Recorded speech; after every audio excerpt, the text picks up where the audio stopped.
Bien, entonces, les decía, vamos a comenzar con lo que son algunas generalidades de lo que es el tejido nervioso, ¿sí? Vamos a empezar con un dicho que decía Mark Twain, que es un gran escritor contemporáneo, que decía, nunca discutas con un estúpido, te hará descender a su nivel y ahí te vencerá por experiencia. Entonces, normalmente tenemos muchas de las veces el afán de querer discutir con cierto tipo de personas que, a pesar de que tú tengas algún tipo de criterio, o aunque tengan la razón, nunca van a entender, ¿verdad? Entonces no hay que perder el tiempo con esas personas, sino obviamente te vencerán porque nos van a reducir o nos van a llevar a su terreno, ¿cierto? Que es la ignorancia. Como introducción vamos a decir que el sistema nervioso y el sistema endocrino ambos mantienen la homeostasis, como ustedes ya saben, obviamente con algunas diferencias, como hemos visto.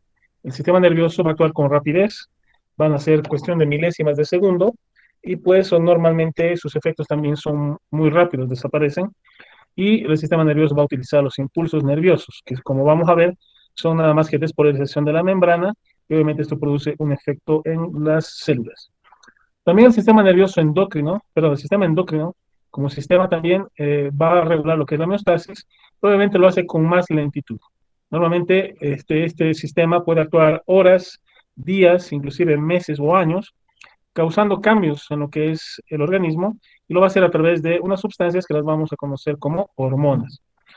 Como dijimos, los impulsos nerviosos son despolarización de la membrana celular, y obviamente las hormonas son sustancias que van a ser producidas por las células endócrinas, como hemos visto en el primer parcial, y obviamente van a ser liberadas al torrente sanguíneo, donde van a producir, van a transportarse para producir un efecto en algún tipo de célula, tejido u órgano. Entonces, el sistema nervioso, además de regular la homeostasis, tiene a su cargo funciones superiores, por así decirlo, dentro de lo que es el ser humano.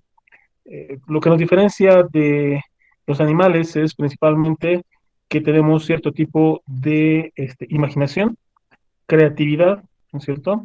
Y en algunos casos resolución de problemas complejos.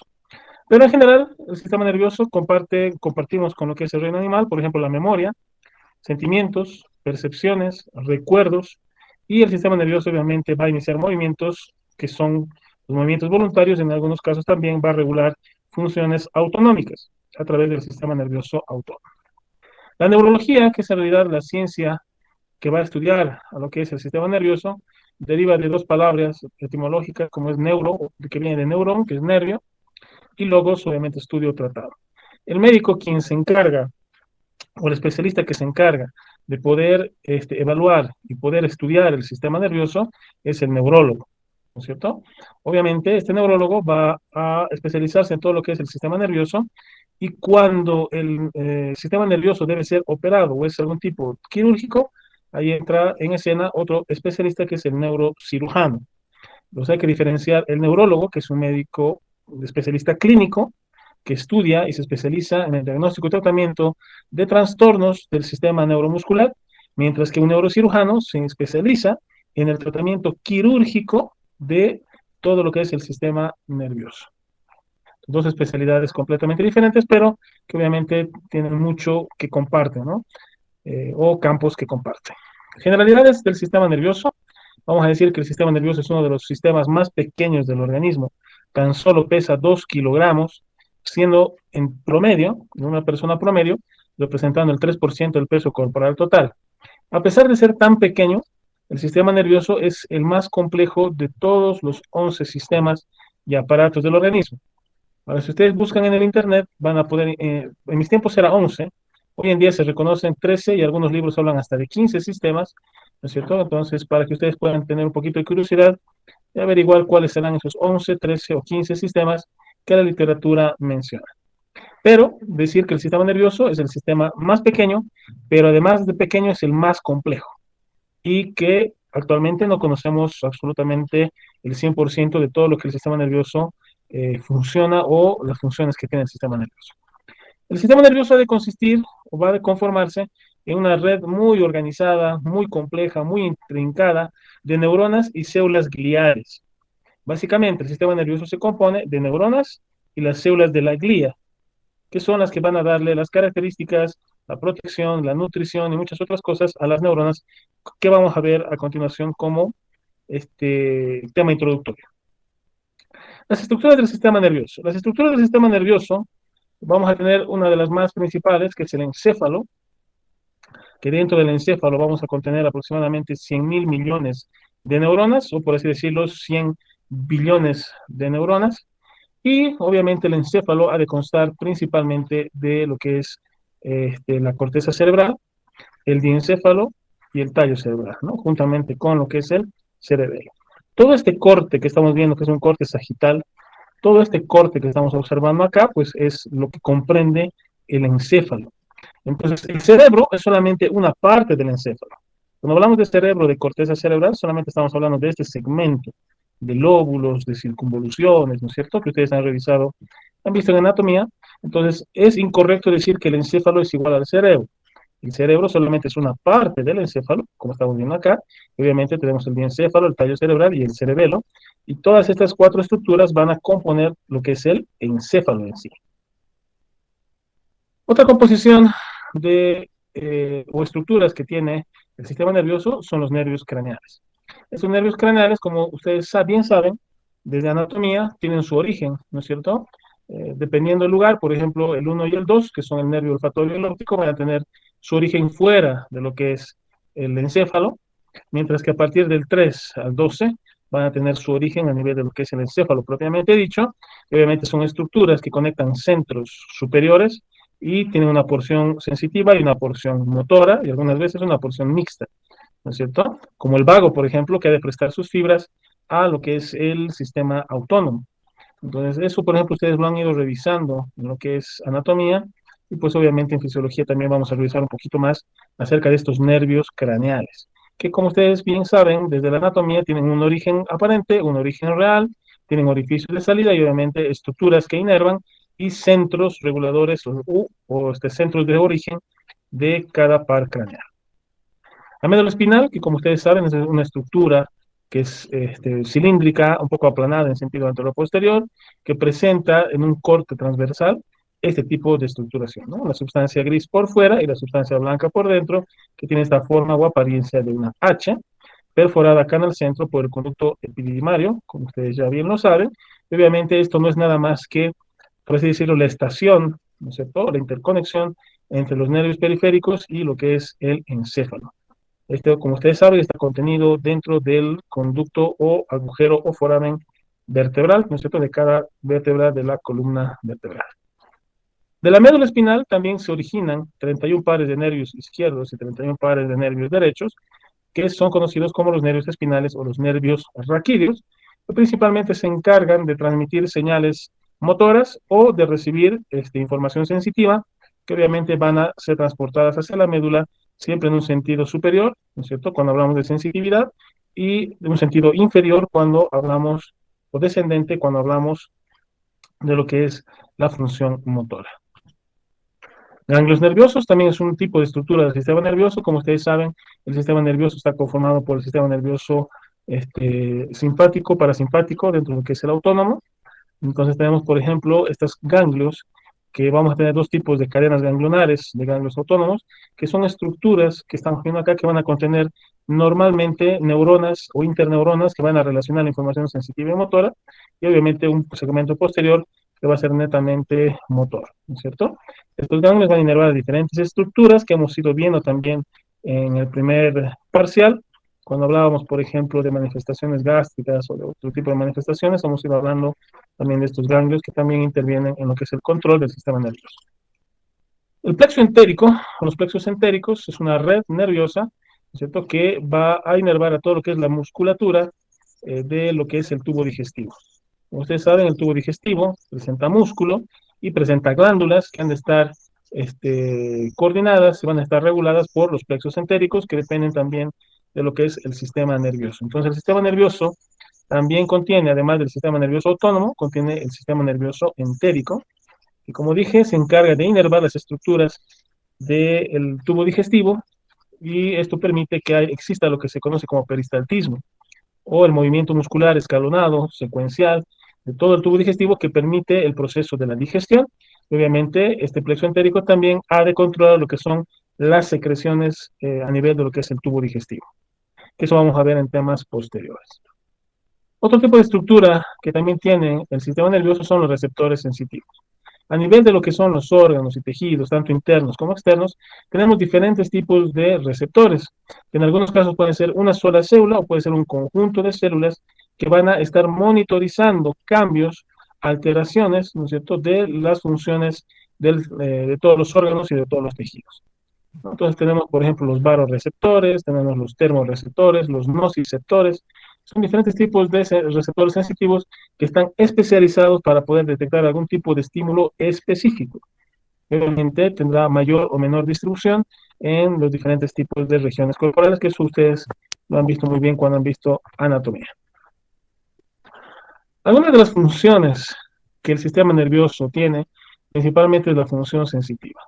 ¿Qué es la función sensitiva? Nada más esa detección o que las estructuras que hemos visto, como son los receptores sensitivos, puedan detectar los cambios o los estímulos, tanto internos como externos, y producir un tipo de señal que ha de ser información que ha de ir en un sentido ascendente, ¿no es cierto?, a diferentes centros de integración y obviamente esos centros de integración permitir algún tipo de respuesta. Entonces, una de las funciones que tiene el sistema nervioso es la función sensitiva, la cual se caracteriza porque los receptores sensitivos detectan algún tipo de cambio o estímulo interno o externo y a través de unas neuronas sensitivas, llamadas también neuronas aferentes, han de producir un tipo de estímulo y ese estímulo nervioso ha de pasar hacia los nervios raquídeos, de los nervios raquídeos pasa a la médula espinal y de la médula espinal también puede pasar directamente a lo que es el encéfalo. También los pares craneales, ¿no es cierto?, pueden recoger algún tipo de información de las estructuras que están inervando y también pasar directamente, ¿no es cierto?, a través de los craneales al sistema nervioso central, que estamos hablando del encéfalo. La característica o diferencia entre los nervios raquídeos y craneales es que los nervios craneales obviamente básicamente no van a usar lo que es la médula espinal para poder llegar al sistema nervioso central. ¿Por qué? Porque los pares craneales nacen del sistema nervioso central, nacen de lo que es el encéfalo en sí. Otra función Otra función que tiene lo que es el sistema nervioso es la función de integración o la función integradora. ¿Cuál es, ¿Qué es esta función? ¿Qué quiere decir? Cuando se recibe la información que se ha originado a nivel de los receptores y pasando por las diferentes estructuras, han ido escalonando etapas, llega a un lugar, ¿no es cierto?, que puede ser en la médula espinal o en el encéfalo, donde esta información se procesa, donde esta información se analiza, por así decirlo, y se integra.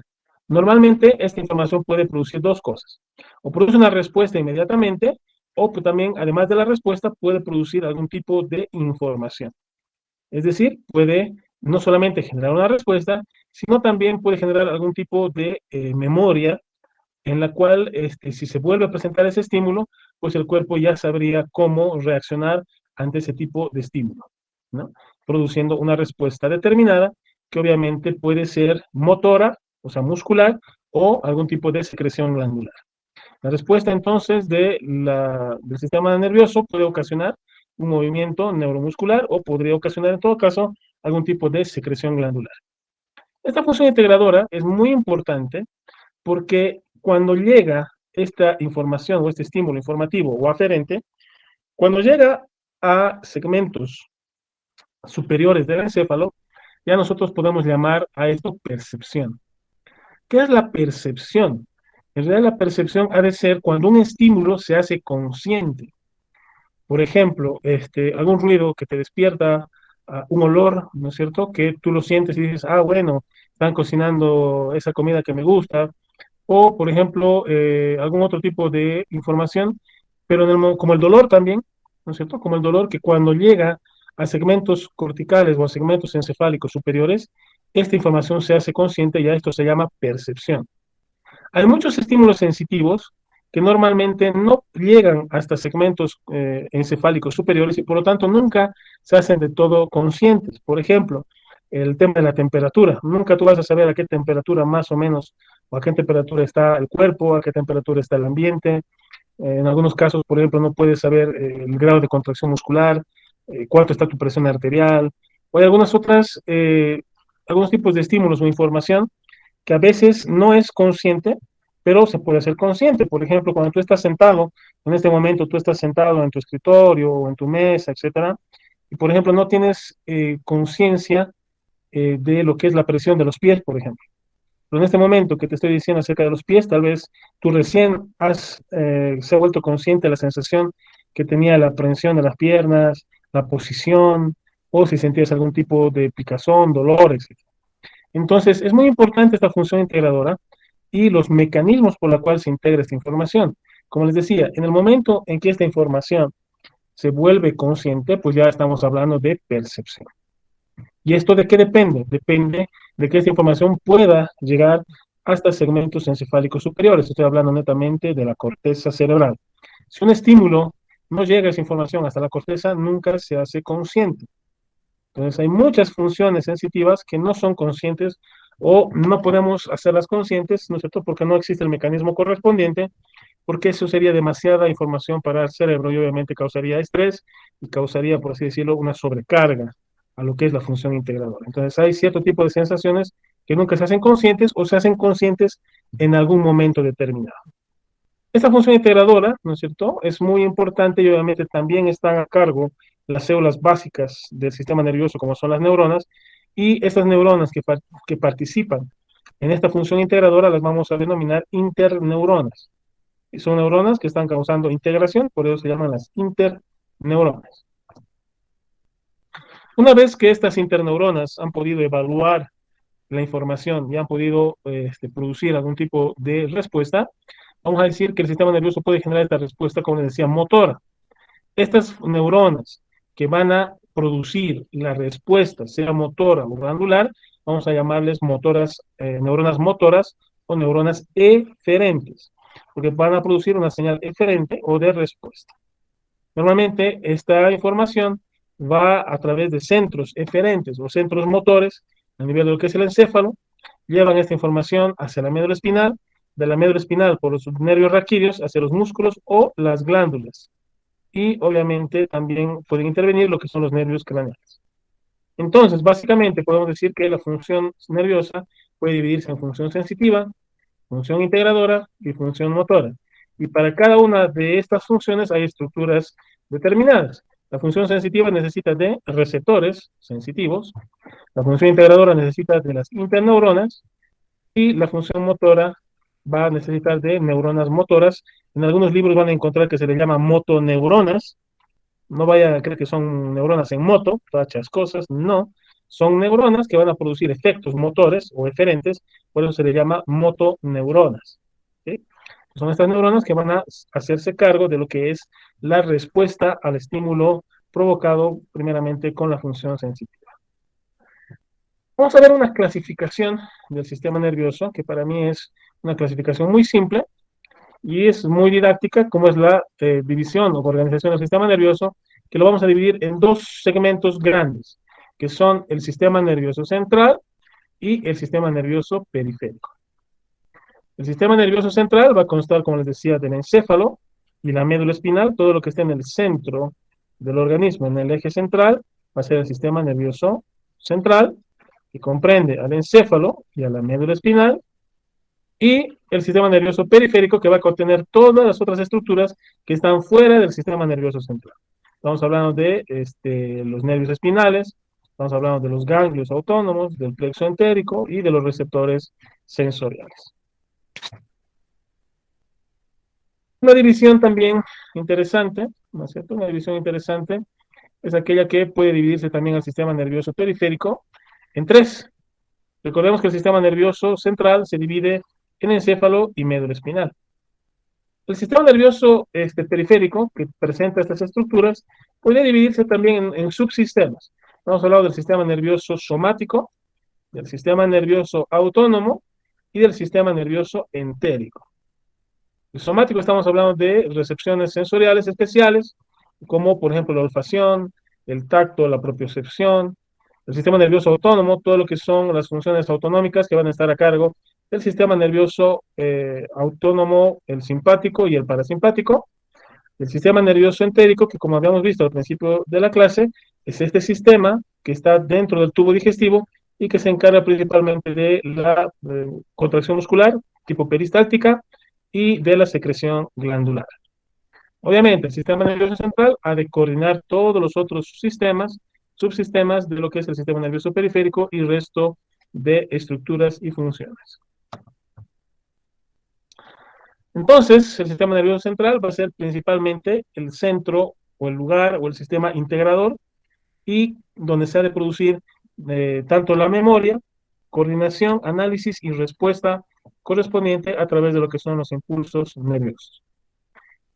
Los nervios craneales, espinales, receptores sensitivos y ganglios, que son parte del sistema nervioso periférico, como les decía, podemos organizarlos en tres subsistemas: el sistema nervioso somático, autónomo y entérico. Pregunta de examen, obviamente. Vamos a hablar un poquito, recordarles un poquito de lo que es la histología. Yo sé que ustedes han visto, ya han pasado esta materia, pero solamente es un recordatorio, ¿no es cierto?, para que ustedes puedan tener muy en cuenta y recordar algunas cosas, porque recordar un poco de estructura es recordar también y mejorar las habilidades para entender la función. En cuanto a la histología, vamos a decir que el sistema nervioso o el tejido nervioso consta de dos componentes importantes. Primero, las células nerviosas, llamadas neuronas, y las células de la glía, que también podemos llamarles neuroglía. En algunos libros van a encontrar células de la glía y en algunos otros neuroglía. Las neuronas son estas células especializadas que son las responsables de la mayoría de todas las funciones propias que se presentan en el sistema nervioso, tanto central como periférico. Y la neuroglía, o neuroglia, dicen algunos, es las células que proporcionan sostén, protección, nutrición, son las células que mantienen la homeostasis del líquido intersticial que rodea a las neuronas. Básicamente, a mí me gusta comparar a las neuronas con ustedes.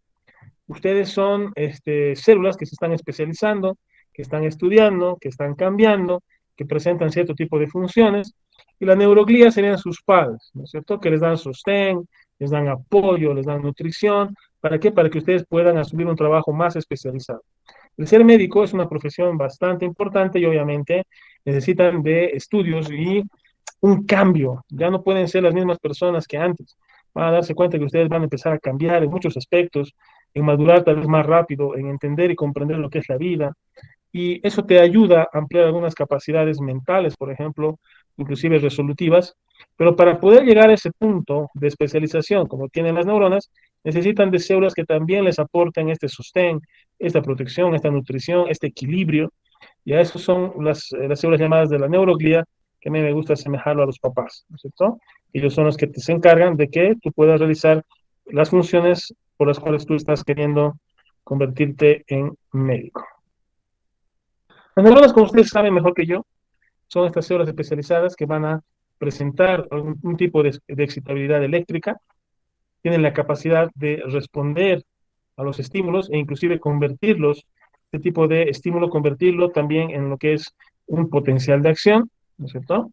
Entonces, no solamente son capaces de recibir información o el estímulo nervioso, son también capaces de generar un estímulo nervioso al que también nosotros le podemos llamar potencial de acción. No es nada más que una señal eléctrica que se va a causar por la despolarización de la membrana. Obviamente, esta parte de la célula que se llama axón está cubierta obviamente de lo que es segmentos de membrana celular y obviamente la despolarización ha de pasar por cada segmento. El impulso nervioso normalmente es muy rápido, se desplaza ampliamente, es muy rápido y es amplio, es como el chisme, más o menos. Una persona que habla con otra acerca de un chisme, esa persona habla con otras cinco, esas otras cinco se convierten en 20, las 20 se convierten en 200, las 200 en 1000 y las 1000 en 10.000, etcétera. Entonces, el impulso nervioso vamos a decir que es como el chisme, se propaga rápido y tiene una amplitud constante, quiere decir que muchas más neuronas van a poder interiorizarse o conocer o percibir lo que es el impulso nervioso, ¿no? Entonces el impulso nervioso es rápido y tiene una amplitud de propagación constante. Normalmente tenemos dos tipos de neuronas. Las neuronas cuyos impulsos van a ir muy cerca, van a ir a distancias muy cerca, como menos de 1 milímetro. Hay otras neuronas que van a propagar impulsos nerviosos a largas distancias. ¿Qué tan largo? Como por ejemplo 1,80, 1,90, 2 metros, dependiendo la zona que se necesite llevar un estímulo nervioso. Entonces hay neuronas sumamente que van a desplazar el impulso nervioso a una distancia corta, menos de 1 milímetro, y hay otras neuronas que obviamente, que especialmente las motoras, que van a causar efectos a largas distancias. Normalmente vamos a decir que la velocidad del impulso nervioso oscila entre 0,5 a 130 metros por segundo. Es una alta velocidad, ¿no es cierto? Por lo tanto, el sistema nervioso tiene una alta velocidad de respuesta y obviamente eh, una alta velocidad en lo que es también la percepción sensitiva. Entonces, esta es la velocidad en promedio de un impulso nervioso. Partes de una neurona, hay muchas formas de poder clasificar o hablar acerca de las partes de la neurona, pero vamos a decir que básicamente la neurona se consta de tres partes, lo que son las dendritas, el cuerpo o soma y el axón, ¿no? Entonces, estas son las dendritas o las zona dendronaria, el soma o cuerpo y el axón o apéndice. El cuerpo de la neurona, obviamente, está rodeado por un núcleo, presenta citoplasma y dentro del citoplasma presenta numerosas mitocondrias, complejo de Golgi, lisosomas, ¿no es cierto? Muchos ribosomas libres y, obviamente, condensaciones a nivel de lo que es el retículo endoplásmico rugoso. En el citoplasma normalmente podemos ver unas sustancias proteicas, unos pigmentos proteicos que se llaman los cuerpos de Nis, que normalmente nos hablan acerca de algún tipo de reparación celular en casos de algún tipo de daño no muy severo en las neuronas. También dentro de las neuronas, en el citoplasma, podemos observar cierto tipo de pigmentos, como es la lipofusina, que no es nada más que un pigmento que es producido por los lisosomas, y esto es una, por así decirlo, una manifestación indirecta de lo que es la vejez de las neuronas. Como ustedes saben, una vez que las neuronas se especializan, no pueden dividirse, por lo tanto, las neuronas van a tratar siempre de protegerse, van a tratar siempre de repararse cuando los daños son leves. Obviamente, esta reparación celular ha de producir ese tipo de pigmentación llamado lipofusina, que está relacionado con lo que es el envejecimiento celular. Las dendritas, como estamos viendo, son la porción receptora de la neurona. Son a veces cortas, a veces más largas, pueden presentar una ramificación importante, como estamos viendo acá, o tener ramificaciones muy cortas y poco difusas, y obviamente también están en contacto con lo que es el cuerpo o soma. El axón, que es una proyección cilíndrica, como estamos viendo acá, que es delgada, larga, y obviamente nos va a permitir que es un segmento intermedio entre el cuerpo de una neurona y las dendritas de la otra neurona. Se encarga de propagar lo que es el impulso nervioso, ¿sí? Y pues obviamente, como estamos viendo, esta sería la estructura que tiene el axón. El axón va a ramificarse en este segmento que se llama el telodendrón, y el telodendrón al ramificarse, fíjense, va a tener unos botones que vamos a llamarles botones sinápticos.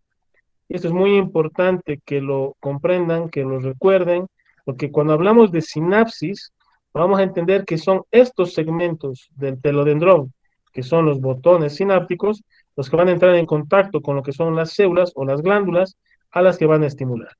En este caso, esta neurona puede estar recibiendo un estímulo a nivel de las dendritas y obviamente va a estar producida o va a presentar una sinapsis acá en estas puntas de las dendritas con estos segmentos del telodendrón, con los botones sinápticos. Y obviamente la señal eléctrica se propaga hasta el soma cuerpo y del soma cuerpo ha de pasar a lo que es una zona que se llama la zona gatillo, que está entre el cuerpo y el axón. Y acá se produce el estímulo nervioso que va a viajar por este axón y obviamente va a distribuirse al telodendrón, y cada botón que estamos viendo acá va también a estimular a su vez a otra neurona a nivel de las dendritas, ¿no? Y es así como se propaga el impulso nervioso gracias a este segmento tubular que se llama axón, con las ramificaciones llamadas telodendrón, y en cada telodendrón, como estamos viendo, hay unos botones sinápticos que no tienen que olvidarse porque vamos a ver a continuación cómo es que se produce el impulso nervioso y cómo es que se estimula a la otra neurona que estaría por acá, ¿no? Recordarles que normalmente los axones tenemos de dos tipos, ¿no? Los mielínicos y amielínicos. Pues normalmente los axones que presentan mayor velocidad y estabilidad de transmisión presentan una sustancia que se llama la mielina, que como vamos a ver es producida por una célula de la neuroglia y que se encarga principalmente de forrar, tapizar o cubrir lo que son estas partes axónicas y del sistema nervioso, que permite un aislamiento de las señales eléctricas y además un aumento de velocidad y de propagación. Muy importante lo que son estas vainas de mielina a nivel de los axones. Podemos preguntarnos y decir, ¿y esto para qué me sirve? ¿No? La información que me dan, ¿cuál es el objetivo? Hay enfermedades que van a atacar directamente a las células de la neuroglia, por lo tanto no se van a producir mielina, o hay enfermedades degenerativas, ¿no es cierto?, que van a producir la ausencia o disminución de las vainas de mielina.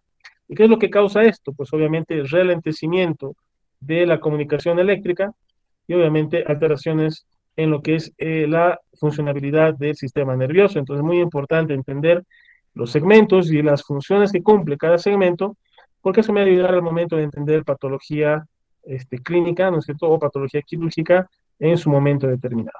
Como habíamos visto al principio del curso, pues la fisiología junto con la anatomía son una base fundamental para entender la fisiopatología, y sin fisiopatología no podría entender semiología ni tampoco lo que es el diagnóstico y el tratamiento. Les había dicho que recuerden a los botones sinápticos, que no son nada más que estas estructuras chiquititas que están viendo acá, como si fueran deditos, que son prolongaciones redondeadas, prolongaciones ampliadas o ensanchadas de lo que son estas otras ramificaciones llamadas el telodendrón. Entonces, al final de cada ramificación telodendrónica, tenemos unos botones que se llaman los botones sinápticos, que si yo los amplío, se ven así. Este botón que estamos viendo sináptico, como ustedes saben, hacen unión o hacen sinapsis con otra estructura acá por fuera, como estamos viendo acá. Entonces, esta sería un botón sináptico del telodendrón y esto sería un segmento de membrana de una dendrita, por ejemplo, que es parte de otra neurona, o sería la membrana celular de una célula, ¿no es cierto? O la membrana celular de algún tipo de glándula. Por dentro, fíjense, vamos a observar este pequeño segmento del botón sináptico, en donde observamos que en su interior ha de haber vesículas, llamadas vesículas sinápticas, que han de contener algún tipo de neurotransmisor en su interior, como estamos viendo acá, puede ser acetilcolina u otro, que normalmente estamos representados por la acetilcolina, y ante el estímulo de despolarización de la célula y de la membrana, pues obviamente estas vesículas son transportadas hacia la membrana celular del botón sináptico y son liberados estos neurotransmisores que estaban envueltos en vesícula, son liberados por exocitosis, fíjense, hacia un pequeño espacio que se llama el espacio sináptico o hendidura sináptica. Estos neurotransmisores van a llegar a cierto tipo de receptores celulares, ¿no es cierto?, de la célula postsináptica y ha de producirse a través de primeros, segundos mensajeros, ha de producirse reacciones químicas que van a dar origen a la percepción del núcleo de esta célula receptora, algún tipo de cambio, ¿no es cierto?, o alteración que debe producirse o algún tipo de secreción que debe producirse en esta célula. Pues básicamente, la comunicación mediante neurotransmisores, ¿no es cierto?, son de esta forma. El estímulo eléctrico hace que las vesículas cargadas de neurotransmisores liberen su contenido hacia la hendidura sináptica y de esta hendidura sináptica ha de acoplarse a algún tipo de receptor específico de membrana y obviamente al acoplarse van a causar efectos físico-químicos en la membrana celular y estos cambios van a ser determinados por el núcleo de esta célula postsináptica y presentar algún tipo de cambio. Entonces, básicamente, fíjense, tenemos una membrana presináptica, una hendidura sináptica o espacio sináptico y otra membrana postsináptica. Entonces, es muy importante que ustedes puedan comprender este proceso por el cual se produce la liberación de un tipo de neurotransmisor específico. Lo que va a ser el estímulo nervioso, hay células muy escasas que producen la apertura de algún tipo de canal o cambios solamente por el impulso nervioso. La mayoría, la gran mayoría de cambios que se producen en el sistema nervioso o gracias al sistema nervioso se realizan a través de estos neurotransmisores que estamos viendo acá. Normalmente, este transporte axónico puede durar más o menos o puede presentarse en una sola dirección de 1 a 5 milímetros por día.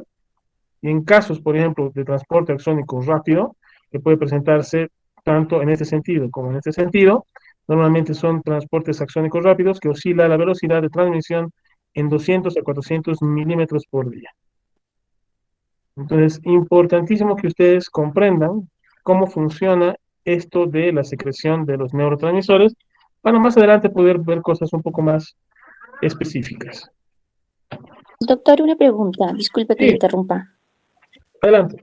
Cuando hay, bueno, cuando en la sinapsis intercambian lo que es los neurotransmisores y lo que es todo lo que genera. En uno de ellos, por ejemplo, en una de las enfermedades que usted menciona degenerativas, por ejemplo, en el Parkinson o en el Alzheimer, ¿qué es lo que no prácticamente carece o no se llega a secretar? Bueno, en estas dos patologías tenemos que ver algún tipo de diferencias, ¿no es cierto? El Alzheimer, por ejemplo, va a afectar lo que son capacidades cognitivas superiores, como es el lenguaje, la planificación, la memoria, un poquito lo que es la personalidad, mientras que el Parkinson es otro tipo de enfermedad degenerativa que va a afectar las capacidades motoras, es decir, va a haber rigidez muscular, va a haber alteraciones de la contracción, temblores, entonces son dos cosas diferentes, ¿no?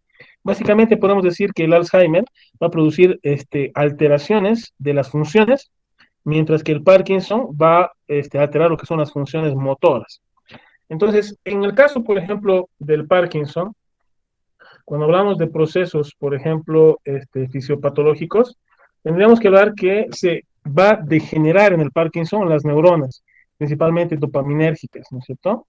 Lo que va a causar obviamente los síntomas, por ejemplo, de lo que es la rigidez, el temblor.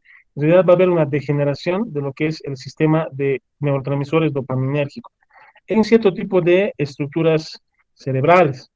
Pero, por ejemplo, la fisiopatología, en el caso del Alzheimer, ¿no es cierto? Que es, estamos hablando de funcionalidad.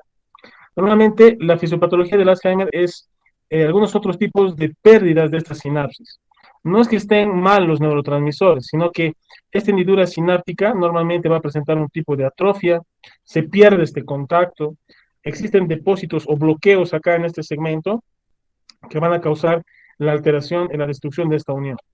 Entonces, básicamente podríamos decir que la sinapsis es como un matrimonio. Se puede afectar por dos causas, en el caso del Alzheimer y del Parkinson. En el caso del Parkinson, por ejemplo, lo que va a pasar es que va a haber una alteración de la comunicación.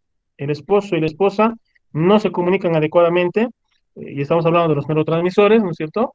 Y obviamente al estar bloqueada esta comunicación, no hay neurotransmisores, pues empieza a haber daños en lo que es en el Parkinson. Mientras que el Alzheimer va a ser una deficiencia a nivel de este punto. Es decir, no es que se pierda la comunicación, como son los neurotransmisores, sino lo que va a haber básicamente es una destrucción de lo que es la compañía, de lo que es la presencia. Son dos personas que se separan físicamente, ¿no es cierto? O existe algún tipo de bloqueo, por ejemplo, una tercera persona que está bloqueando que estas dos personas puedan comunicarse. Entonces, para ser más claros, el Parkinson, su alteración es a nivel de lo que es los neurotransmisores, mientras que en el Alzheimer van a ser estructurales, ¿no es cierto? Es muy interesante este tema, ¿por qué? Porque el Parkinson, si bien es una alteración motora, su fisiopatología es debido a la fisiología. Y el Alzheimer es una alteración fisiológica, pero que se debe a un compromiso estructural de la sinapsis. Entonces es bastante interesante, ¿no? Cómo es el Alzheimer y el Parkinson. No sé si me entendiste. Sí, doctor, muchas gracias. No, pues de qué. Entonces es muy interesante tu razonamiento, ¿no es cierto? Porque el entender este pequeño gráfico me abre un conjunto de aplicaciones para las enfermedades neuromusculares. Para entender lo que es transmisión nerviosa, secreción glandular, secreción hormonal, y otro tipo de efectos, yo tengo que entender lo que sucede acá. Entonces, para entender la fisiología, yo tengo que entender con ejemplos. Vamos a suponer que tú tienes tu novio, ¿no es cierto? Y tú vas a hacer el botón sináptico, llamado botón presináptico o membrana presináptica, que obviamente tú tienes en tu poder cierto tipo de estímulos, ¿no es cierto?, que van a causar efectos en una membrana postsináptica y este va a ser tu novio. Pero para que tú puedas producir este efecto, tiene que estar cerca tanto lo que es la membrana presináptica como la postsináptica. Tiene que haber cercanía y esta hendidura, aunque parezca aquí grande, son milimétricos, ¿no? Son distancias muy cortitas, por si acaso. Entonces, el estímulo eléctrico que se produce a través de la membrana presináptica, lo que hace es transportar estos tipos, estas vesículas con estos tipos de neurotransmisores hacia esta membrana y luego son liberados a este espacio presináptico o este espacio sináptico. Vamos a decir que tú presentas un estímulo, que es el estímulo eléctrico, que puede ser, por ejemplo, el Día de los Enamorados. El 14 de febrero, ustedes tienen un estímulo adicional y pues obviamente tú te preparas con ese estímulo, haces, bueno, te bañas, te arreglas, planchas tu ropa, te pones perfume, etcétera. ¿Para qué? Para producir un tipo de estímulo en la membrana postsináptica que es tu novio. Obviamente las llamadas, los mensajes de texto, el olor del perfume, tu voz, etcétera, hacen que se produzca esta especie de contacto indirecto con la otra membrana y puedes producir un efecto en la célula o la membrana postsináptica, que sería tu novio. Una vez que se produce el cambio, hay diferentes tipos de factores que podamos utilizar para poder eliminar este estímulo. En la mayoría de los casos, este neurotransmisor se inactiva y luego este neurotransmisor es reabsorbido a la membrana presináptica. En algunos casos es la membrana postsináptica que se encarga de inhabilitar o de inactivar el neurotransmisor. No sé si me están llamando a mí o a ustedes. Creo que era a ustedes. Bien. Entonces, en la mayoría de los casos, cada botón sináptico puede contener dos o tres tipos diferentes de neurotransmisores y las células, obviamente, como estamos viendo acá, poseen también diferentes tipos de receptores. Esto que estamos viendo acá son receptores de membrana, que ustedes ya lo conocen muy bien cuando han visto histología y han visto estructuras de la membrana celular. Se acordarán que existen dos grandes proteínas en la membrana, que es un canal, que es una transmembrana, y una proteína que es externa, una membrana de superficie, una proteína de superficie, perdón, que se unen a cierto tipo de receptores o sustancias, que en este caso van a ser los neurotransmisores, y van a producir la apertura de canales, ¿no es cierto? Entonces, esa estructura o esta imagen es sumamente importante que ustedes entiendan, porque ¿para qué hablar de neurotransmisores, de membrana presináptica, postsináptica, etcétera, si no comprenden lo que vamos a hablar? Entonces es muy importante que ustedes puedan grabarse esta imagen y entender cómo funciona el sistema nervioso. El sistema nervioso funciona básicamente con esta pequeña imagen básica. Membrana presináptica, postsináptica, espacio sináptico y obviamente en la presináptica tenemos vesículas sinápticas con en su interior neurotransmisores, como estamos viendo acá. Lo que hace el estímulo eléctrico solamente es hacer que estas vesículas se transporten hasta este lugar de la membrana presináptica y liberen su secreción, que son neurotransmisores. Estos neurotransmisores van a acoplarse a receptores específicos de la membrana postsináptica y lo que va a suceder es que van a producir un cambio en estas células. Y hay dos mecanismos por los cuales estos neurotransmisores van a dejar de producir este estímulo. Primero, son reabsorbidos nuevamente a la membrana presináptica. En algunos casos, en este espacio o hendiduras sinápticas son degradados, son eliminados, son inactivados y ya no producen el efecto, ¿no es cierto? Por ejemplo, tenemos la acetilcolinesterasa, por ejemplo, que es esta enzima que ha de destruir a la acetilcolina y obviamente ha de disminuir o abolir el estímulo que estaba causando en esta membrana postsináptica. Esta imagen, aunque ustedes no lo crean, para mí es la más importante para entender el sistema nervioso e inclusive farmacología. Cuando hablamos, por ejemplo, ustedes deben estar viendo fármaco, cuando ustedes vean lo que son, por ejemplo, los alfa bloqueadores, beta bloqueadores o alfamiméticos o betamiméticos, son medicamentos que van a simular a estos neurotransmisores y que van a producir efectos en los diferentes tipos de células. Hay algunos medicamentos que van a bloquear, por ejemplo, la acetilcolinesterasa, o hay algunos tóxicos también, que bloquean a la enzima acetilcolinesterasa, y esto, ¿qué importancia tiene? Es muy importante porque estos tóxicos o medicamentos van a hacer que esta acetilcolinesterasa no destruya, no degrade la acetilcolina. ¿Y esto qué va a causar? Un efecto prolongadísimo en las células sensibles postsinápticas que trabajan con acetilcolina. Básicamente, la acetilcolinesterasa sería como tener un timbre de la universidad que te indica la entrada y salida. Supongamos que hay el timbre de entrada, pero por alguna razón bloquean el timbre, por lo tanto, fíjense, las clases nunca acabarían, porque no existe el timbre, que en este caso es la acetilcolinesterasa. Hay medicamentos o tóxicos que van a bloquear esta enzima que inactiva a la acetilcolina y Yo obviamente la podría tener acetilcolina, dirección, al no estar bloqueado, ha de bloqueo, producir efectos sostenidos. ahora, Ya.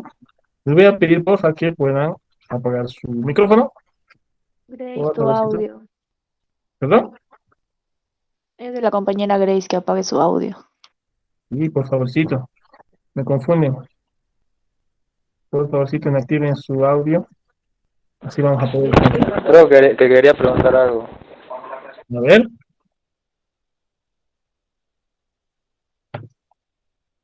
No, creo que no. Bien. Algunas diferencias. Hola. Doctor, una consulta, perdón. Sí, le decía, Ahora sí. doctor, no sé si me escucha. Ya. Doctor, en este caso, por ejemplo, las personas que digamos que tienen problemas para dormir, para descansar y todo eso, o sea, las que generalmente usan medicamentos que les ayuda, digamos, a descansar. En este caso, ¿qué es lo que pasa? O sea, la serotonina no se secreta normalmente y, y qué es lo que pasa exactamente, doctor, porque la verdad que este es muy interesante, muy importante, porque como usted dice, de esto habría muchas patologías que podemos determinar, encontrar ¿no? Para conocer un poquito más, por favor. Sí, sí. Como te decía, si algo quisiera que ustedes recordaran, además de la estructura del sistema nervioso y su división, aquello, es esta imagen. Si ustedes al final del día de hoy entienden y comprenden esta imagen, es un gran logro, porque el resto de actividades que ustedes van a ver en farmacología principalmente, dependen de que ustedes entiendan esta imagen. Entonces, tu pregunta, por ejemplo, existen algunos tipos de medicamentos como las benzodiazepinas, por ejemplo, que son sustancias que en realidad se produce el organismo a través de lo que es un neurotransmisor llamado el GABA. El GABA es un tipo de neurotransmisor parecido a la acetilcolina, pero es el ácido gamma aminobutírico, que le vamos a llamar GABA, más fácil. Entonces, este GABA lo que va a hacer es producir un tipo de efectos en una membrana postsináptica, como estamos viendo acá. ¿Qué hacen las benzodiazepinas? Lo que hacen es dos cosas principales. Primero, es bloquear el estímulo de las GABA dentro de cierto tipo de las células y en algunos casos evita que este GABA pueda salir de la membrana presináptica. Entonces, al no haber estimulación, por ejemplo, en estas células postsinápticas, lo que se va a producir es una disminución de la actividad neurológica. Es decir, puede calmar o aliviar efectos de ansiedad, de pánico, como tú decías, facilita el sueño. ¿Por qué? Porque al no haber actividad neuronal, pues las neuronas empiezan a dormitar y se activa el mecanismo del sueño, por ejemplo. Algunos, por ejemplo, miorelajantes actúan de la misma forma. Al bloquear las, los neurotransmisores en este espacio presináptico o al inhibir la secreción, lo que van a causar es que no haya efectos en las membranas postsinápticas y obviamente estas células no se van a estimular y no van a producir cierto tipo de efectos, como la contracción muscular, por ejemplo. Los relajantes musculares actúan de esa forma. No se secretan las sustancias que van a contraer al músculo y por lo tanto el músculo entra en reposo. Entonces, fíjense, como tú decías, qué importante es entender cómo funciona un tipo de medicamento tóxico o veneno, si tú quieres, en la estructura y en la funcionalidad nerviosa. Entonces, dependiendo del medicamento, dependiendo de la familia del medicamento, puede suceder tres cosas. Primero, se evita o inhibe la secreción de estas vesículas, es decir, el neurotransmisor nunca se libera. Dos, se libera, pero los medicamentos tóxicos o fármacos pueden bloquear los puntos de unión o los receptores de las células postsinápticas. Y tercero, pueden afectar a su degradación, aumentando o disminuyendo la degradación de lo que son los neurotransmisores en este espacio sináptico. Entonces, los medicamentos, fármacos o tóxicos pueden actuar en la membrana postsináptica, pueden actuar en el espacio sináptico o pueden actuar en la membrana postsináptica. Pero en todo caso, obviamente, ha de haber una alteración de la funcionalidad normal si tú bloqueas acá, si tú bloqueas acá, si tú bloqueas acá.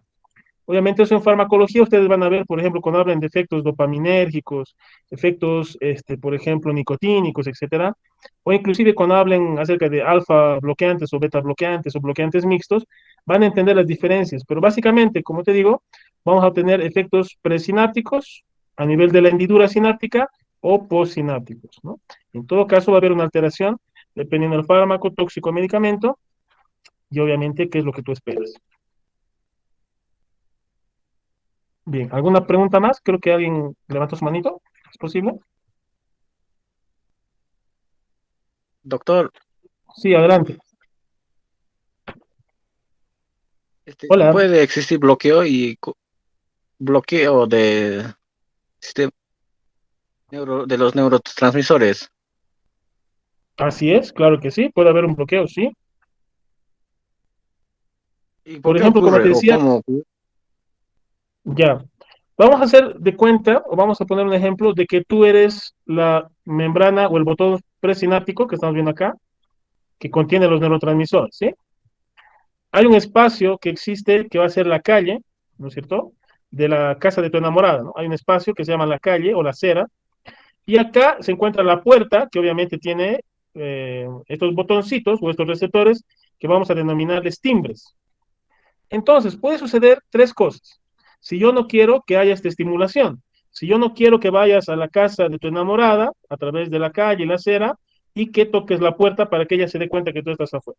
Hay tres maneras de bloquearte. Primero, te doy un disparo y tú nunca vas a poder siquiera salir de tu casa, como pasa si bloqueas la liberación de los neurotransmisores. Segundo, tú te liberas, llegas hasta la puerta o hasta la acera de tu enamorada, pero ahí hay dos policías o dos primos celosos de tu enamorada que no te permiten tocar el timbre ni tocar la puerta. Y tercero, puede ser que llegues a tocar la puerta o que llegues a tocar el timbre, pero le hemos puesto acá al timbre, por ejemplo, lo que sea un seguro, o lo hemos inactivado al timbre y tú puedes tocar y tocar y tocar y nunca nadie se va a enterar que tú estás afuera. Entonces, esa más o menos es un ejemplo para poder entender estos medicamentos, dónde actúan o dónde podrían actuar. Pueden actuar acá, en la membrana presináptica, en la hendidura o en la membrana postsináptica. Ahora sí, un poquito más claro. Sí, doctor. ¿Sí? Otro ejemplo podría ser, por ejemplo, cuando tu mamá te da un estímulo y te dice que limpies tu cuarto. ¿Sí? Entonces, ese estímulo ya se ha liberado, es la orden de limpiar tu cuarto. Tú necesitas moverte, levantarte o liberarte de lo que estás haciendo para luego poder ordenar tu cuarto, ¿no? Entonces, pueden bloquearte en tres segmentos. O tu mamá no te da la orden. Segundo, tú te levantas para ejecutar la orden, pero tus hermanos no te dejan, que el vecino, tu novio toca la puerta, te perjudica al momento de realizar la acción que te han mandado. O tercero, tú estás queriendo ordenar tu cuarto, pero definitivamente lo que sucede es que, por ejemplo, tu cama se ha roto, que la escoba no hay, que el trapeador no existe, etcétera. Entonces, hay tres lugares diferentes en el momento de realizar la acción que pueden ser bloqueados, ¿no? Y obviamente, impedir una acción determinada. Por ejemplo, cuando hablemos de contracción muscular, obviamente, imagínense que hay enfermedades degenerativas en las cuales no se van a producir correctamente los neurotransmisores, por lo tanto, no hay una buena estimulación. En algunos casos, por ejemplo, hay medicamentos que van a destruir lo que son los neurotransmisores cuando son liberados a este espacio y por lo tanto los músculos no se contraen. O en tercera instancia, existe un tipo de bloqueo o destrucción de estos receptores del músculo. Por lo tanto, aunque haya una liberación de los neurotransmisores, aunque estén en la hendidura sináptica, no hay quien pueda detectarlos. No hay timbres, no hay receptores y por lo tanto este músculo nunca se va a contraer. Entonces, en estos tres tiempos, podría bloquearse la acción de los diferentes tipos de medicamentos. En este caso, perdón, tres tipos, o en estos tres lugares, podrían bloquearse la acción que va a ejercer los neurotransmisores. Si no hay ninguna otra pregunta, duda, vamos a continuar. Vamos a ver que anatómicamente existen diferentes tipos de neuronas. No todas las neuronas son iguales. Como estamos viendo, puede haber diferentes tipos de variaciones, tanto en forma, tamaño, organización, ¿no? Dependiendo de la función. Como ustedes saben, la función o la anatomía va a determinar la función. Tú no puedes poner a una persona de 200 kilos a correr una carrera corta de 100 metros, por ejemplo, ¿no es cierto? Por muy musculosa que sea, su cuerpo o su estructura no le da para ese tipo de función.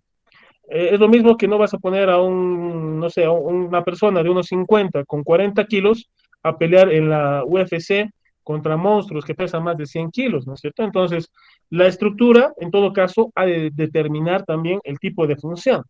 Y esto es lo que se ve también en lo que son las neuronas. Los diferentes tipos de neuronas son diferentes porque tienen funciones diferentes.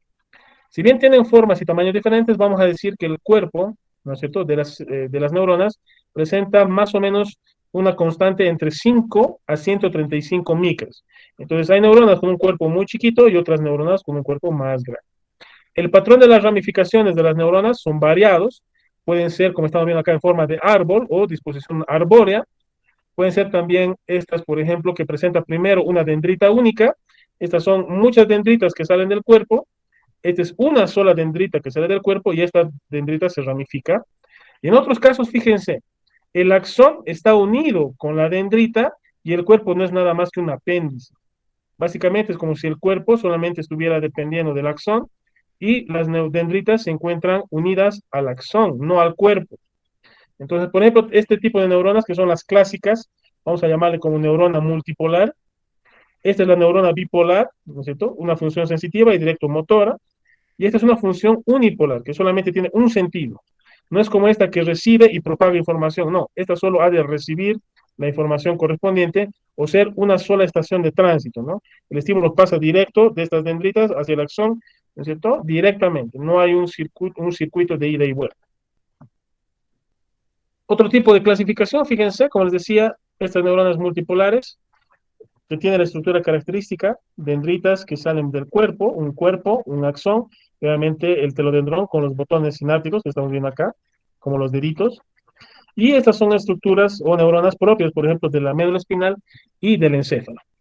Estas bipolares, fíjense que tienen una sola dendrita y un solo axón, principalmente se encuentran en lo que es centros olfatorios del cerebro, retina del ojo, oído interno, y las unipolares, fíjense que las dendritas están en un solo tronco, en una sola disposición, con lo que es el axón.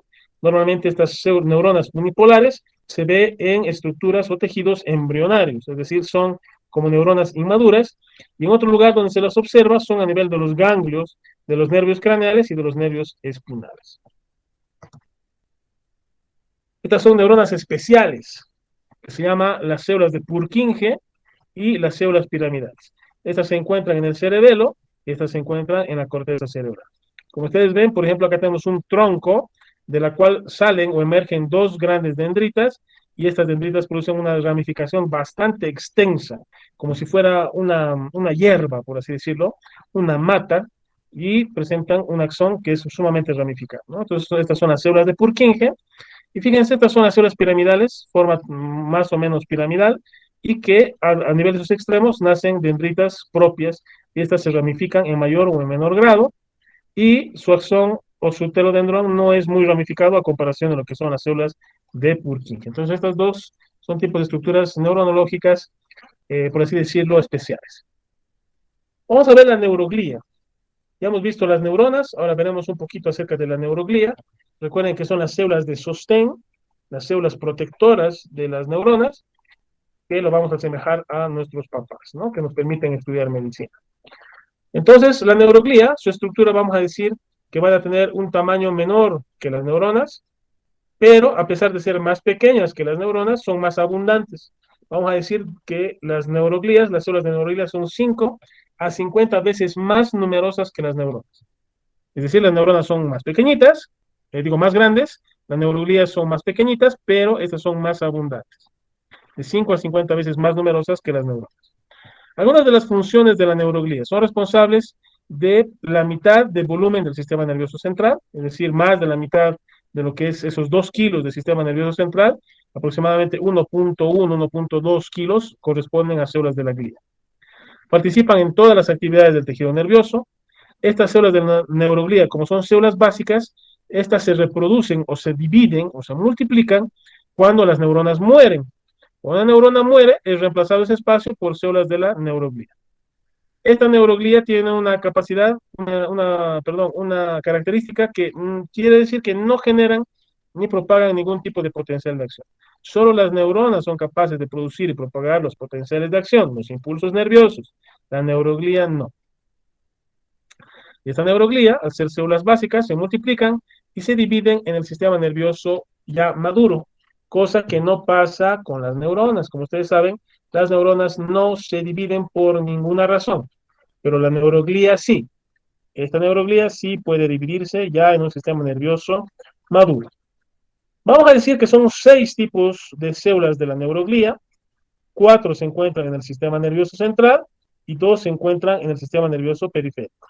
Pues vamos a ver algunas características de estas células, porque es importante que ustedes las recuerden. Tal vez ya lo han leído, tal vez tienen otros nombres, pero ustedes ya han pasado por fisiología, perdón, por histología, y es importante entender y comprender y recordar estas células porque hay enfermedades propias de cada una de estas células, que obviamente van a causar alteraciones funcionales. Las 4 células que se encuentran en el sistema nervioso central son los astrocitos, los oligodendrocitos, la microglia y las células ependimales. Las otras 2 que se encuentran en el sistema nervioso periférico son las células de Schwann y las células satélites. Los astrocitos, como estamos viendo acá, son células que tienen forma de estrella, con prolongaciones sumamente largas y numerosas, y tengo 2 tipos, ¿no? 2 tipos de astrocitos. Unos astrocitos que son más grandes y otros que son más pequeños, ¿sí? Pero básicamente vamos a decir que los astrocitos protoplasmáticos son más grandes, ¿sí? Y están ramificados de una manera mucho más prominente. Y estas las vamos a encontrar en la sustancia gris del tejido nervioso, que ustedes ya conocen las diferencias entre la sustancia gris y la sustancia blanca. Y los astrocitos fibrosos que se encuentran en la sustancia blanca, que tienen muchas prolongaciones largas, pero no están tan ramificadas como estas, fíjense.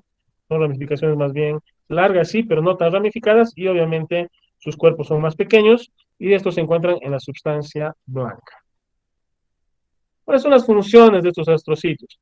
Obviamente va a permitir con sus prolongaciones producir resistencia considerable a las neuronas y las permite sostenerlas. Estas proyecciones de los astrocitos aíslan a las neuronas del sistema nervioso central y como ustedes recordarán, las prolongaciones de los astrocitos son un componente fundamental cuando hablamos de la barrera hematoencefálica. Estos astrocitos, estas prolongaciones o proyecciones de los astrocitos, estas que estamos viendo acá, van a formar parte de una especie de filtro, una especie de protección para que no cualquier sustancia o medicamento pueda penetrar al sistema nervioso central. También estas proyecciones de los astrocitos, ¿no es cierto?, secretan sustancias químicas que regulan el crecimiento, la migración y la interconexión de las neuronas cerebrales. Fíjense qué importante son estas células. Mantienen las condiciones químicas propicias para la generación de impulsos nerviosos y desempeñan un papel sumamente importante en el aprendizaje, memoria y la formación de sinapsis. O sea, no es solamente tener neuronas, hay que interconectarlas, hay que crear actividades que permitan que esas neuronas se comuniquen entre sí. Si estas neuronas no se comunican, no existe la inteligencia, no existe la memoria, no existe el aprendizaje. Y fíjense que no solamente tener neuronas, sino que también hay que relacionarlas. ¿Y quién se encarga de relacionar a estas neuronas? Estas células cascosas en forma de estrellas que se llaman astrocitos. Qué importante, ¿no? Pero esto obviamente ustedes ya lo sabían, solamente estamos recordando un poco para que los temas siguientes sean más fáciles de comprender.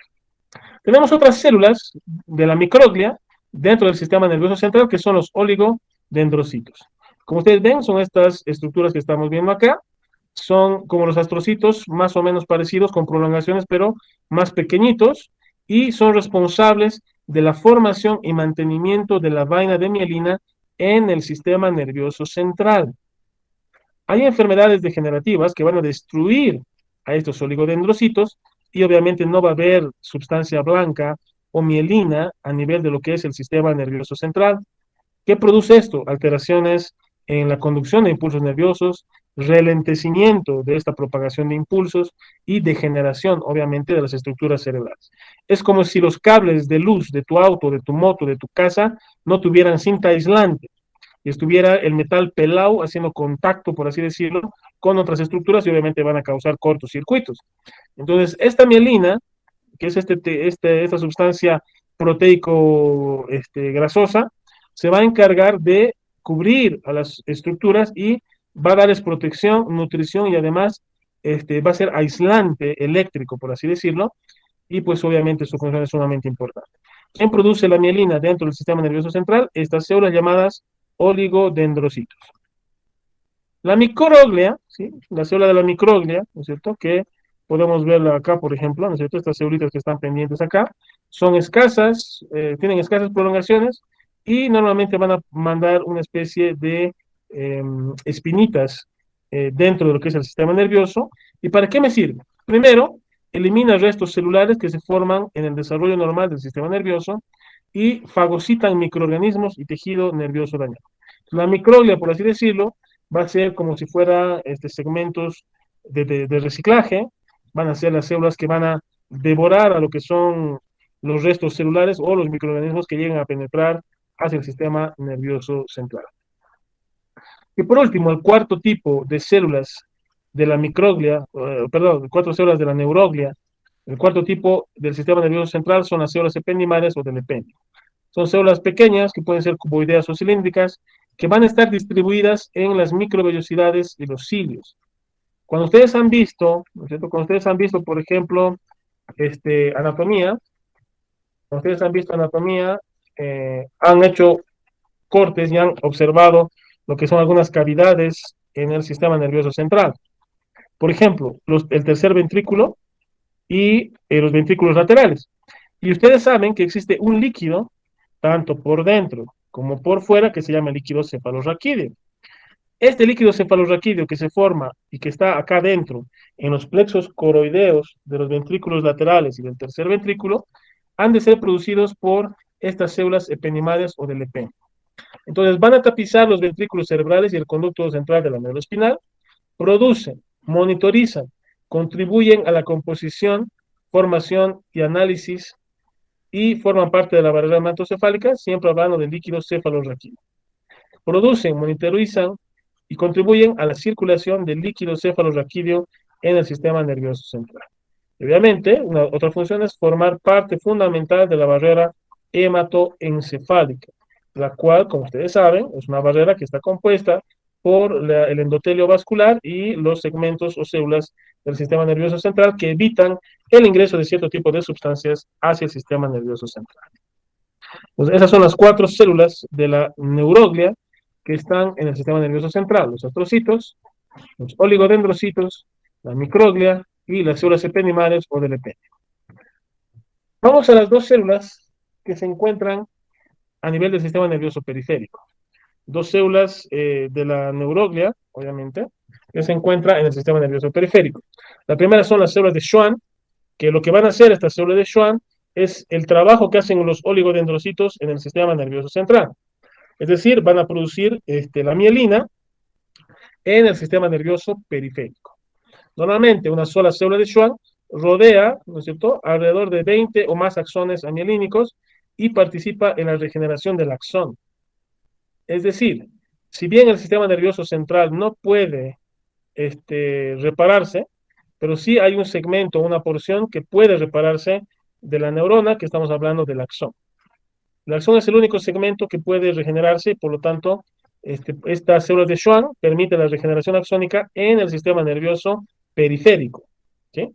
Por ejemplo, cuando existe algún tipo de contractura muscular, algún tipo de lesión neuromuscular, obviamente con fisioterapia, medicamentos y todo aquello, ha de permitir que estas células de Schwann vuelvan a ayudar y colaborar en la regeneración de los nervios o los axones periféricos, por ejemplo, ¿no? Eso se llama rehabilitación.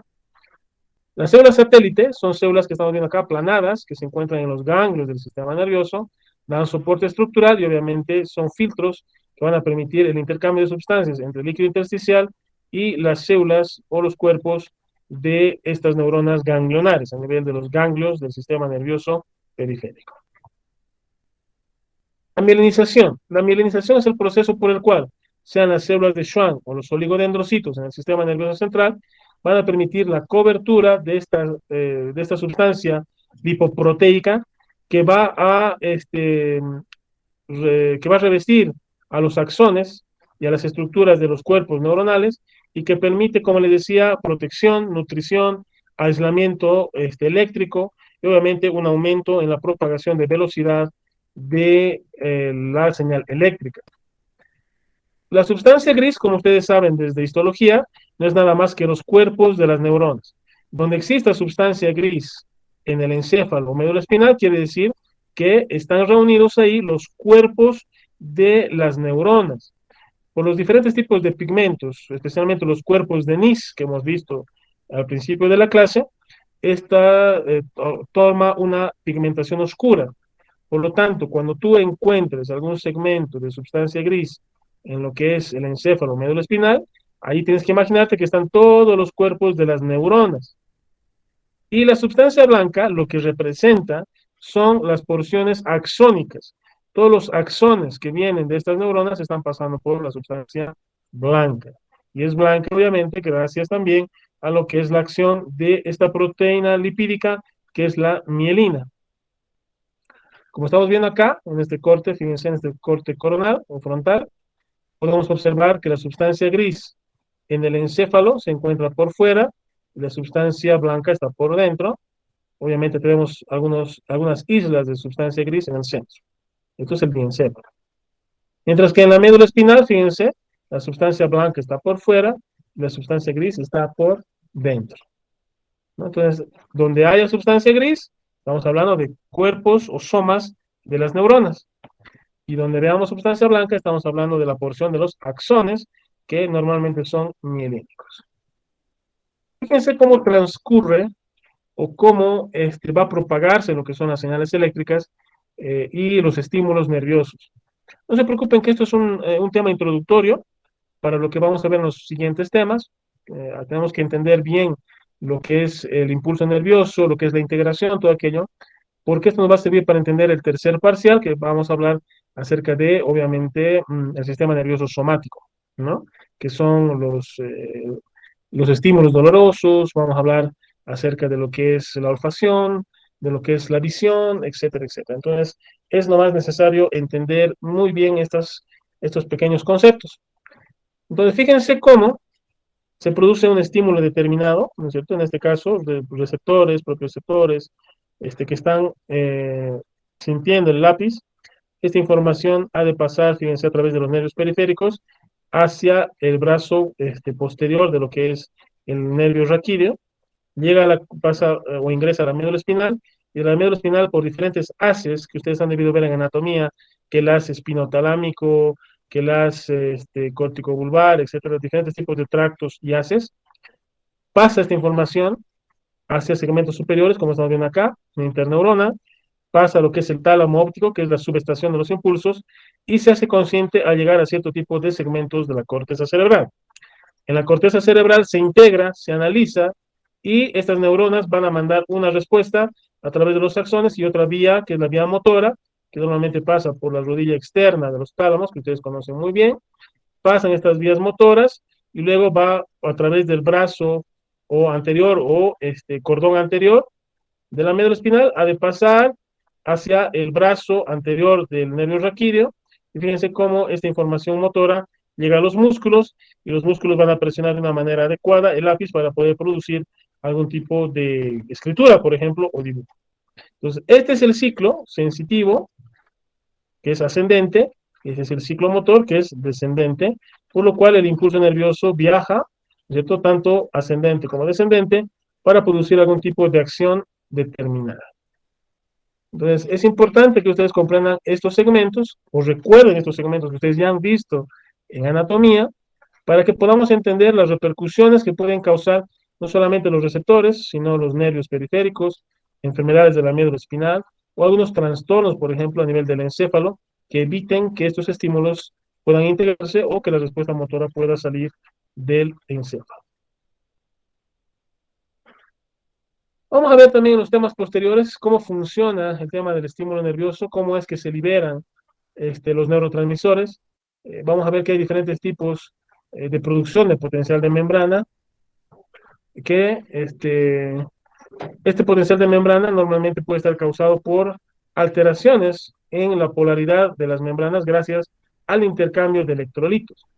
Vamos a ver en la siguiente clase cómo es que cambia la polaridad, por así decirlo, cambia el voltaje de las membranas debido a la salida del potasio y al ingreso de átomos como el sodio y el calcio, que van a cambiar la polaridad, o por así decirlo, más fácil, va a cambiar la electricidad que tiene esta membrana. Como vamos a ver, las membranas normalmente son negativas, menos 90 milivoltios, y luego pueden hacerse positivas por el ingreso de estos elementos como el sodio y el potasio, que obviamente van a alterar lo que es el voltaje de la membrana. Como les decía, normalmente en el espacio, esto es lo que sucede en la célula de la neurona, pero es también lo que sucede en las baterías, en las pilas, ¿sí? En la batería de tu celular, de tu computadora, o en las pilas que tú utilizas para diferentes tipos de elementos electrónicos. Lo que sucede es esto, ¿sí? Hay una membrana permeable y hay a un lado de un compartimiento existe una carga positiva, y a ese otro lado existe una carga negativa. Cuando estos iones positivos pasan a este segmento, lo que están haciendo es alterar o cambiar la polaridad. Es decir, acá es más negativo, pero cuando estos elementos ingresan acá, esto también se convierte en positivo.